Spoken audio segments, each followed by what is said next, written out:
एक दिन राजा भोज गहरी निद्रा में सोए हुए थे। उन्हें उनके स्वप्न में एक अत्यंत तेजस्वी वृद्ध पुरुष के दर्शन हुए। राजन ने उनसे पूछा, महात्मन आप कौन हैं? वृद्ध ने कहा, राजन मैं सत्य हूँ और तुझे तेरे कार्य का वास्तविक रूप दिखाने आया हूँ। मेरे पीछे पीछे चले आओ और अपने कार्यों की वास्तविकता को देखो। राजा भोज उस वृद्ध के पीछे पीछे चल दिए। राजा भोज बहुत दान पुण्य, यज्ञ व्रत, तीर्थ कथा तथा कीर्तन भी करते थे।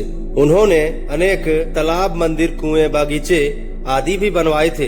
राजा के मन में इन कार्यों के कारण अभिमान आ गया था। वृद्ध पुरुष के रूप में आए सत्य ने राजा भोज को अपने साथ उनकी कृतियों के पास ले गए। वहाँ जैसे ही सत्य ने पेड़ों को छुआ, सब एक एक करके सूख गए।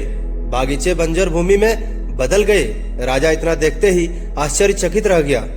फिर सत्य राजा को मंदिर ले गया।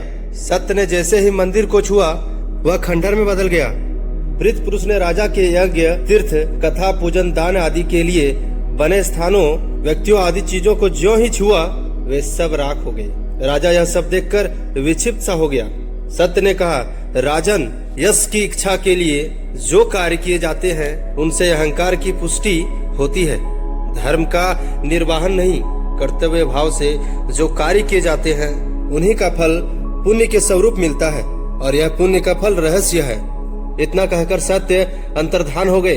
राजा ने निद्रा टूटने पर गहरा विचार किया और सच्ची भावना से कर्म करना प्रारंभ कर दिया, जिसके बल पर उन्हें न सिर्फ यश की कीर्ति की प्राप्ति हुए, बल्कि उन्होंने बहुत पुण्य भी कमाया। इसलिए मित्रों, सच ही तो है, सिर्फ प्रसिद्धि और आदर पाने के नजरिए से किया गया काम पुण्य नहीं देता। हमने देखा है कई बार लोग सिर्फ अखबारों और न्यूज चैनल्स पर आने के लिए झाड़ू उठा लेते हैं या किसी गरीब बस्ती का दौरा कर लेते हैं। ऐसा करना पुण्य नहीं दे सकता।